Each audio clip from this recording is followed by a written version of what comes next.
Ayan na nga, no? 4:27. Tuloy na nga kami sa SM. Ang saya-saya niya, di ba? Ayan na nga, sumakay na nga kami sa escalator. Tignan mo, ang kulit, oh. Pasayaw-sayaw pa, oh. Tignan mo, kasi excited siya, eh. Di ba? Ay, wala pala kaming iniintay. Kaya ayan, naglaro-laro na siya sa may mga bola-bola. Diba? Diba? Ang kulit na. Diba? Parang na-miss niya mag-essay. Ngayon, magpapadulas na siya ngayon. Kaya bibilang ako ng 3. 3! Yun! Dito, nagpulot-pulot siya ng bola. Ayan o, hinihigop. Hinihigop yung bola. Tapos didiretso. Pagka diretso, iikot-ikot yung bola o. Tingnan nyo, ang galing guys o. Tapos may parang kami ngayon sa may parang restaurant, na maliit na restaurant. Naglaro-laro kami rito. Pero nakakatamad dito kasi siya lang nakakaintindi.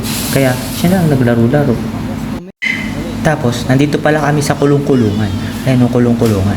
Gusto niya raw makulong. At siya naman daw ang makulong. Tapos, bigla siya makakalabas kasi wala naman tong lock. Kaya tapos, sabi niya sa akin, "Tatay, ikaw naman ang makulong." Ako na nakakulong. Pinagbigyan ko naman. Di ako naman ang nakakulong. Tapos sabi ko dyan, "Pakawalan mo ko." Pero sabi naman na, "Hindi, diyan ka lang. Diyan ka lang. Pakawalan mo na ako. Ayaw ko na makulong. Huwag na tayo maglaro ng ganito." Dito naman kami sa parang supermarket. Na-upload ko na yung iba nito. Kaya ito lang ang in-upload ko.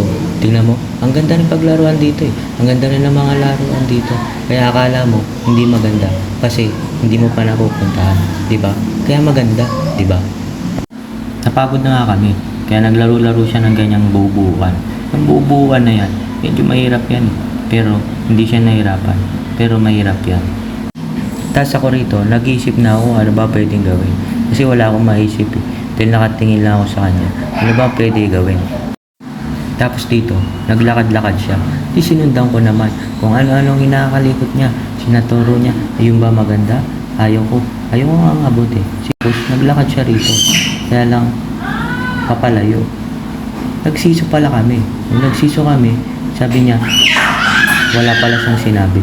Kaya nagsiso-siso na lang siya habang kinukuhanan ko siya. Diba? Nag-i-enjoy siya. Tapos, siguro nag-iisip siya na maglaro-laro dito sa mga bola-bola. Diba? Ang bilis nakapunta agad siya rito sa bola-bola. Dahil mahirap talaga mag-isip ng iko-content mo pagka ganito. Ang hirap-hirap nga mag-voice over, totoo lang. Hindi ko nga alam kung paano yung voice over ko kung sakto doon sa mga voice over nila. Dahil yung mga voice over nila may mga tono. Sa akin wala.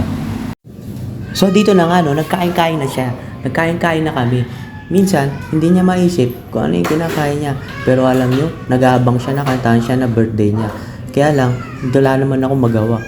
Dito, nag-inom-inom na siya ng pineapple juice. Hindi ko alam kung nasasarapan siya o hindi. Pero pagtapos nga namin kumain, naglakad-lakad muna nga kami. Nag-iisip kami kung saan kami pupunta. Hindi ko alam kung doon o dito. Basta nag-iisip kami niyan. Kaya dito, nagsakay-sakay na lang siya ng ganyan-ganyan. Umiikot yan guys, ikot ng ikot. Kaya napili niya yung magsakay-sakay dyan. Ang hirap mag-voice over.